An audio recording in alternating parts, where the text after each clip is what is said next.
Halo guys, apa kabar kalian semua? Mimin di sini bakal melanjutkan alur cerita Sword Star. Disclaimer dulu bahwa kemungkinan besar ada perbedaan antara novel dan versi Donghua-nya, tapi alur cerita utamanya tetap sama. Jadi tanpa ragu, Mimin akan membawakan alur ceritanya. Ada Saweria dari Bang Nodi Nugra. Semangat terus Min, ceritamu bagai dongeng waktuku tidur. Makasih banyak ya Bang Nodi udah Saweria Mimin. Artinya Bang Nodi support Mimin buat beli VGA baru ya. Kemarin memori, sekarang pengen upgrade VGA buat editing lebih cepet ya. Dan semoga sehat selalu dan lancar rezekinya buat kalian semua yang udah support Mimin ya. Amin. Yuk kita langsung ke videonya. Tepat setelah merebut menara bintang, Lo Feng telah memisahkan tubuhnya. Tubuh asli manusia bumi pergi ke Pulau Baunia dengan tubuh musanya untuk menarik perhatian ras lain. Dia berlatih di depan umum dan dia bahkan terbang ke tanah warisan alih-alih berteleportasi ke sana setiap kali dia pergi karena dia ingin ras lain tahu di mana dia berada. Adapun tubuh binatang bertanduk emas, dia tiba di wilayah yang jauh di alam semesta melalui teleportasi negara dewa dan kemudian terbang menuju daerah rahasia dagu kuno. Aku orang yang berprestasi tinggi di jalur gambar ukiran. Jika bukan karena taruhan dengan leluhur, aku akan mencapai level hukum yang sangat tinggi. Mungkin aku sudah menyelesaikan level ke-6 jalur dewa binatang sekarang. Namun berkonsentrasi pada jalur gambar ukiran sangat membantuku. Tetap saja, warisan dewa binatang dari sekolah dewa leluhur juga bermanfaat, pikir Lo Feng. Tanpa warisan dewa binatang, aku akan membutuhkan 10 tahun untuk menyelesaikan level keempat. Dan mungkin butuh 100.000 tahun untuk menyelesaikan level kelima. Dan kini dengan bantuan kemajuan pada jalur ukiran gambar, warisan dewa binatang itu memberiku efisiensi maksimum. Selama aku mau, aku dapat menerima warisan itu sebanyak yang aku bisa. Sepertinya aku harus tinggal di Pulau Baunia lebih lama lagi. Lo Feng terbang keluar dari istananya dan terbang menuju istana pemimpin pulau.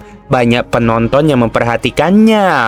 Lo Feng ada di sini. Dia pergi untuk menerima warisan dewa binatang setiap beberapa hari sekali. Beberapa ras lain menyimpan catatan aktivitas Lo Feng dengan seksama karena mereka diperintahkan untuk mengumpulkan informasi sebanyak mungkin tentangnya.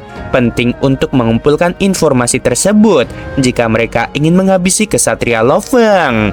Wilayah rahasia Qin kuno adalah wilayah yang berdiameter 1,2 juta tahun cahaya. Meskipun jauh lebih kecil dari wilayah rahasia dewa leluhur, wilayah itu tetap sangat berbahaya. Sebuah pesawat ruang angkasa Garnet yang tampak biasa terbang melintasi angkasa. Di dalam ruang kendali, seekor binatang bertanduk emas duduk di sofa dan menatap keluar. Berdasarkan informasi dari Guru Sosanke, logam hitam kelima ada di wilayah ini, wilayah rahasia Qin kuno. Informasi tentang daerah rahasia Qin kuno dari jagat maya langsung membanjiri pikiran binatang bertanduk emas. Daerah kuno ini telah lahir saat jagat raya pertama kali terbentuk. Telah terjadi beberapa perang di sini untuk memperebutkan barang-barang berharga. Secara bertahap, jumlah barang berharga di wilayah rahasia itu berkurang. Dan karena sangat berbahaya, makhluk-makhluk agung berhenti datang. Namun beberapa pejuang Undying dan kesatria kadang-kadang datang ke sini dan mencoba peruntungan mereka. Itu sangat berbahaya dan sebagian besar barang berharga telah diambil. Itu membuat wilayah itu sangat tidak menarik. Bahkan banyak bentuk kehidupan istimewa yang pergi dan menjadi sunyi. Wilayah rahasia yang terpencil, berbahaya dan hampir tidak berisi barang berharga. Logam hitam kelima ada di sini. Guru Sosanke benar-benar tahu cara menemukan tempat untuk menyembunyikan sesuatu. Aku merasakannya. Mata binatang bertanduk emas itu berbinar dan seluruh sel dalam tubuh dewanya bergetar. Dia bisa merasakan pemanggilan yang kuat. Binatang bertanduk emas memindahkan dirinya keluar dan meletakkan pesawat luar angkasa itu kembali ke cincin dunianya. Logam hitam kelima, pikir Lo-Fong bertanduk emas sambil menatap pada kejauhan. Kabut hitam tak berujung merasuki ruang, semuanya gelap. Namun Lo-Fong yakin bahwa logam hitam kelima ada di sana. Meskipun tubuh binatang bertanduk emasnya tidak membutuhkannya lagi, tubuh asli manusia masih membutuhkannya. Begitu tubuh manusia mencapai tingkat gen kehidupan yang sempurna, ia juga bisa memiliki tubuh dewa setinggi 55.000 mil. Kemudian, ia akan dapat melakukan teknik akulah alam semesta juga.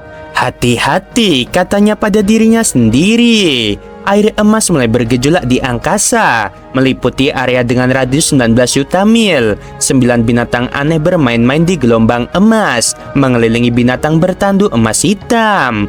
Lo-Fong bertanduk emas terbang perlahan dalam kegelapan, sementara Sungai 9 Harimau memeriksa bahaya. Setelah beberapa saat, ia telah terbang sejauh 100 juta mil. Sesosok makhluk raksasa terbang melewatinya, melotot ke arah binatang bertanduk emas hitam di tengah gelombang keemasan. Binatang bertanduk emas terus terbang ke dalam laut. Dia telah melakukan segel ruang angkasa dan menjaga agar Sungai 9 Harimau tetap mengalir. Dia merasa seperti sedang diawasi oleh makhluk agung. Aku tahu guru tidak akan membiarkanku mendapatkan logam hitam kelima dengan mudah, pikirnya. Lo-Fong si tanduk emas berhati-hati. Tiba-tiba, sesosok makhluk raksasa muncul dalam kegelapan dan melesat menuju ke arahnya. Sungai 9 Harimau mencoba menghentikannya, tetapi usahanya sia-sia. Raksasa itu menebas ombak dan berlari ke arah Lo-Fong.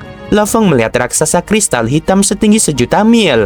Dia melambaikan keenam lengannya yang besar dan memegang palu merah di masing-masing tangannya. Itu pemimpin gerombolan langit hitam. Binatang bertanduk emas itu terkejut. Ada beberapa bentuk kehidupan istimewa yang sangat kuat di daerah rahasia ini. Dan pemimpin gerombolan langit hitam adalah kesatria tingkat atas yang dapat menyaingi pohon dunia yang paling kuat. Dia adalah raksasa gunung yang unik. Dan dia memiliki tingkat gen kehidupan 8.000 kali lipat. Keenam palu yang dia pegang adalah harta karun sejati tingkat tinggi. Dan dia tak terkalahkan dengan teknik warisannya. Aku dalam masalah, pikir binatang bertanduk emas sambil menatap raksasa gunung itu. Aku bisa mengalahkannya, tetapi tubuh raksasa itu terlalu sulit untuk menghabisinya. Keluar, teriak pemimpin gerombolan langit hitam. Pemimpin gerombolan langit hitam, aku tidak bermaksud menyinggungmu, tetapi jangan mencoba menghentikanku, kata binatang bertanduk emas saat ia tumbuh sehingga 1.000.000 mil panjangnya dengan sisi hitamnya, dan ia menatap pemimpin gerombolan langit hitam di kejauhan. Binatang bertanduk emas, kamu tidak bisa datang ke sini, kata pemimpin gerombolan langit hitam. Dalam waktu singkat, pemimpin gerombolan langit hitam telah menembus semua rintangan di Sungai 9 Harimau dengan radius 19 juta mil. Binatang bertanduk emas itu meraung dan berubah menjadi seberkas cahaya keemasan. Tajam dan dingin, sayapnya yang besar dan bersisik menebas pemimpin gerombolan langit hitam. Pemimpin gerombolan langit hitam juga merupakan makhluk yang terkenal di alam semesta. Dia jarang menunjukkan dirinya karena dia telah tinggal di daerah rahasia Qin kuno. Sialan, teriak pemimpin gerombolan langit hitam. Ukiran emas muncul di kristal hitamnya. Ukiran yang tak terhitung jumlahnya menutupi seluruh tubuh dewanya, dan ruang di sekitarnya terkoyak. Binatang bertanduk emas merasakan sebuah lubang hitam tengah terbentuk. 6 palu menghantam binatang bertanduk emas, dan 6 pusaran ruang hitam terbentuk di bawah teknik khusus yang dicampur dengan teknik warisannya. Semuanya menjadi gelap. Cahaya sepenuhnya ditelan oleh gerakan pemimpin gerombolan langit hitam. Dan Lo-Fong di wilayah Sungai 9 Harimau merasakan 6 pusaran air berlomba ke arahnya. Di bawah sayapnya, ke-6 pusaran angkasa hancur dan sayapnya menghantam dada pemimpin gerombolan langit hitam. Pemimpin gerombolan langit hitam terpental dan berguling melewati Sungai 9 Harimau. Hebat, binatang bertanduk emas, kata pemimpin gerombolan langit hitam. Aku bukan tandinganmu. Pemimpin gerombolan langit hitam meraung dan terbang keluar. Binatang bertanduk emas tidak menghentikannya. Berkat baju besi Dewa Binatang, Lo Feng mampu menggunakan setiap bagian tubuhnya untuk bertarung. Dan bagian yang paling kuat adalah tanduknya. Namun, ia tahu bahwa hampir mustahil untuk menghabisi pemimpin gerombolan langit hitam yang memiliki kualitas tubuh dewa yang sama dengannya. Yang perlu ia lakukan hanyalah mengintimidasinya. Pemimpin gerombolan langit hitam menoleh dan mengirimkan suara begitu dia keluar dari wilayah 9 harimau. Binatang bertanduk emas, kamu seharusnya tidak berada di sini. Aku mengagumi kekuatanmu karena kamu lebih kuat dariku. Tapi pergilah jika kamu ingin selamat. Kalau tidak, tuanku akan menghabisimu. Pemimpin gerombolan langit hitam terbang menuju kegelapan. Perkataan pemimpin gerombolan langit hitam mengejutkan Lo Feng. Siapa tuannya? Gumam Lo Feng. Pemimpin gerombolan langit hitam adalah kesatria tingkat atas dan dia sulit dihabisi bahkan oleh Universe Master, tetapi dia punya tuan. Lo Feng mengerti bahwa ini bukan tugas mudah. Tunggu saja dan lihat, aku akan melihat siapa tuan dari pemimpin gerombolan langit hitam ini. Lo Feng terus melangkah maju, menginjak ombak emas. Binatang bertanduk emas berada di tengah sungai 9 harimau, dan dia terus maju, bergerak lebih dalam ke wilayah rahasia.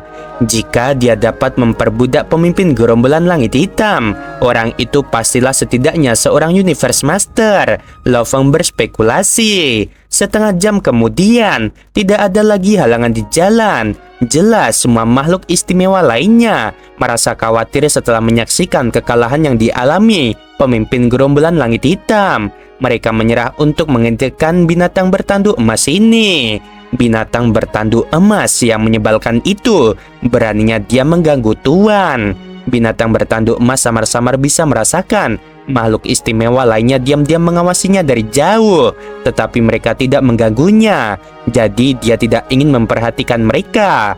Setengah jam setelah dia berangkat, di tengah kabut gelap di depan, sudut istana besar mulai terlihat samar-samar. Istana yang menjulang tinggi ini sepenuhnya diselimuti warna merah darah, dan satu-satunya sudut yang terungkap sungguh tidak dapat dipercaya.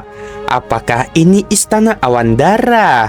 Sambil menunggangi ombak emas yang bergulung-gulung di depan istana, wajah binatang bertanduk emas menunjukkan ekspresi terkejut.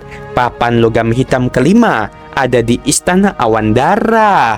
Lo Feng tidak asing dengan istana awan darah. Istana ini sangat menonjol di antara miliaran makhluk super hebat dari berbagai ras di alam semesta. Namun, kemanapun istana awan darah melintas, sekitar berubah menjadi lautan pembantaian berdarah. Master awan darah adalah karakter yang sangat jahat. Setiap kali dia menemukan makhluk agung tertentu yang mengganggu pemandangan, dia akan menghabisi tanpa berpikir dua kali. Dan pembunuhan itu meluas hingga ke rumah makhluk agung itu. Kadang-kadang, dia bahkan akan menyerang inti wilayah suatu ras. Ketika dia memiliki target dalam pikirannya, dia akan menghabisi tanpa ampun.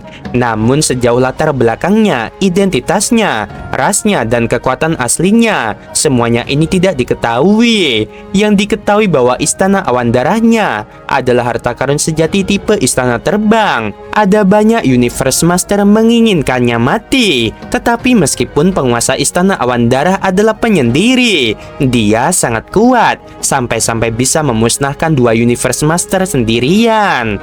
Tidak seorang pun tahu di mana rumahnya, berapa ambang batas kekuatannya yang sebenarnya, apakah ia adalah makhluk hidup istimewa, atau apakah ia berasal dari ras tertentu. Segala hal tentangnya adalah misteri, karena ia selalu mengenakan jubah perang berwarna merah darah dan mengenakan topeng berwarna merah darah. Penampilan aslinya juga merupakan misteri.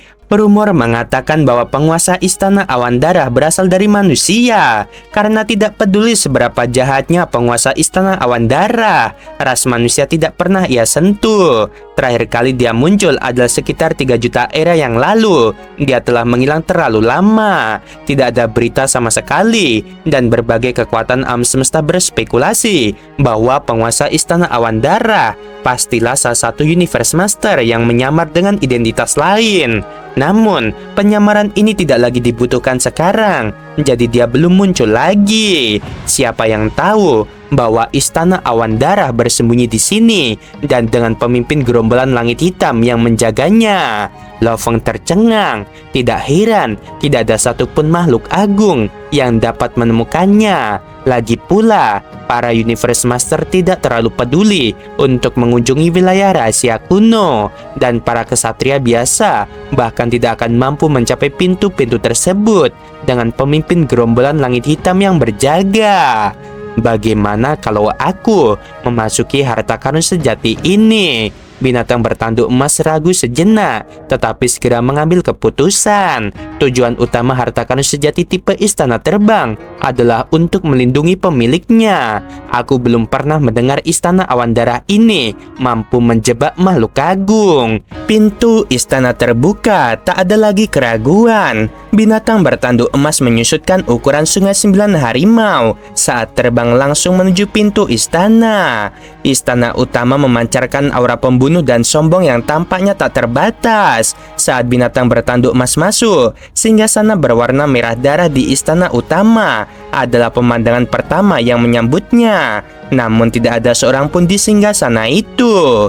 Dia menerobos pintu-pintu dan masuk serta menemukan jalan menuju ke sebuah ruangan rahasia. Saat masuk, pemandangan yang menyambutnya agak mengejutkan. Di ruangan ini ada sejumlah besar barang berharga yang memancarkan berbagai jenis aura yang kuat. Dilihat dari aura mereka, yang pasti ada banyak 100 harta karun sejati. Berdasarkan penilaian Lo Feng, ini seharusnya hanya harta karun sejati biasa. Binatang bertanduk emas memperhatikan satu item yang diletakkan tepat di tengah material, yaitu sepotong papan logam hitam yang tampaknya belum lengkap. Seutas kekuatan ilahi melesat keluar dari ujung tanduk binatang bertanduk emas yang tajam dan menyusut ke papan logam. Dengan sangat cepat, bagian terakhir informasi dari buku 9 volume mengalir ke dalam kesadaran Lo Feng dengan cara yang tak terkendali. Luar biasa! Binatang bertanduk emas itu menutup matanya. Kata-kata pada buku 9 volume terus melayang di benaknya, dan kombinasi kata-kata itu sendiri membentuk gambar ukiran raksasa. Setiap huruf merupakan bagian dari gambar ukiran, dan menggabungkannya membuat gambar ukiran lebih rumit daripada alam semesta mini. Aku tidak bisa tinggal lama di sini. Aku harus pergi sekarang. Binatang bertanduk emas memasukkan logam hitam itu ke dalam cincin dunianya menggunakan kekuatan dewata miliknya dan melirik barang-barang berharga di sampingnya. Tapi tiba-tiba kekuatan dahsyat dan merasuki seluruh istana awan darah. Waktu dan ruang di istana awan darah sepenuhnya terkendali. Riak ruang berhenti. Binatang bertanduk emas terkejut. Ini adalah Universe Master. Binatang bertanduk emas menoleh dan melihat sesosok makhluk ganas berjalan masuk. Ia mengenakan jubah berapi-api dan memiliki 2 tanduk emas di kepalanya. Ia juga mengenakan topeng dan ekornya terlihat di bagian belakang baju besinya. Ia berhenti dan menatap binatang bertanduk emas. Pemimpin Istana Awan Darah, kata binatang bertanduk emas sambil berbalik. Pemimpin Istana Awan Darah menatapnya, lalu berjalan ke arahnya. Kamu benar, aku adalah penguasa Istana Awan Darah. Namun, tubuh sucinya mulai berubah. Jubahnya yang berapi-api berubah menjadi baju besi cian biasa. Auranya berubah. Keganasan berubah menjadi ketenangan. Tanduk emasnya berubah menjadi kristal. Dan topengnya menghilang, memperlihatkan wajah yang dikenalnya.